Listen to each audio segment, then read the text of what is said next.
মেঘাকে Ganguly group of কোম্পানিজের brand অ্যাম্বাসেডরের পদ থেকে সরিয়ে ফেলা মাত্রই এবার রাগে ক্ষোভে ইন্দ্রাণী গাঙ্গুলির উপরে ফুঁসে উঠে নিজের প্রতি হওয়া অপমান অসম্মানের এবার সমস্ত প্রতিশোধ নেওয়ার জন্য ইন্দ্রাণী গাঙ্গুলিকে হত্যার সিদ্ধান্ত নিল মেঘা। হ্যাঁ বন্ধুরা, ভিডিওতে লাইক দিয়ে দেখতে থাকুন। যেই মুহূর্তে কিনা ইন্দ্রাণী গাঙ্গুলি বলতে থাকে যে মেঘা, আই হোপ যে আমি যে সিদ্ধান্তটা নিয়েছি সেটার মধ্যে তোমার সম্মতি আছে এবং তুমি কোনো রকম কোনো কিছু মনে করোনি। ঠিক সেই সময় মেঘা যখন বলতে থাকে যে না না মুনি, কিছুভাবে মনে করতে যাবো কেন বলো তো, কারণ আমি তো চেয়েছিলাম যে এত বড় দায়িত্ব কর্তব্য যাতে কোনো না কোনোভাবে আমার ঘাট থেকে নেমে যায়, কারণ আমি যখন কিনা কোনো কিছু ঠিকভাবে করতেই পারছিলাম না এবং আমার ব্যর্থতার কারণেই তো আজকে আমাকে আমার নিজের পথটা হারাতে হলো, তাই না?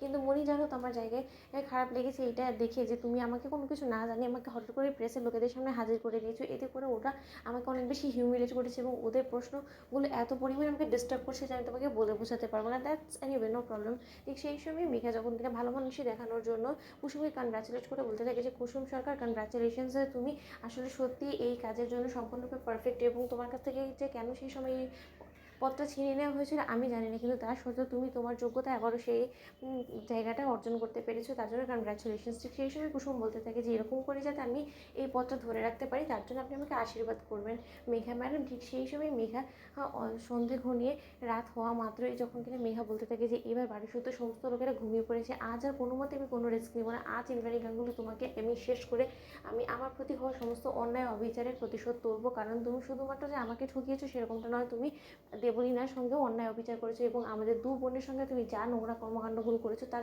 কোনো রকম কোনো ক্ষমা হয় না।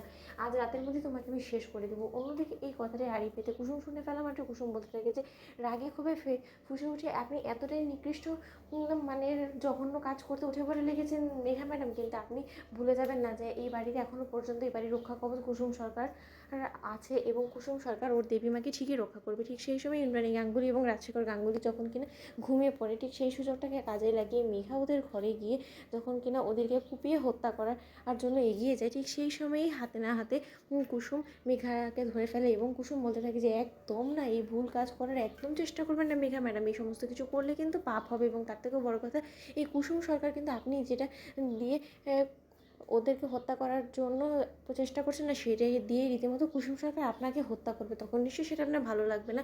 আপনি যদি এই পৃথিবীর থেকে বিদায় নিয়ে নেন তাহলে দেবলীনা ম্যাডামকে কে সহযোগিতা করবে বলুন তো? ঠিক সেই সময় মেঘা বলতে থাকে সব জায়গায় তোমার ইন্টারফেয়ার করার খুব বেশি কি প্রয়োজন আছে?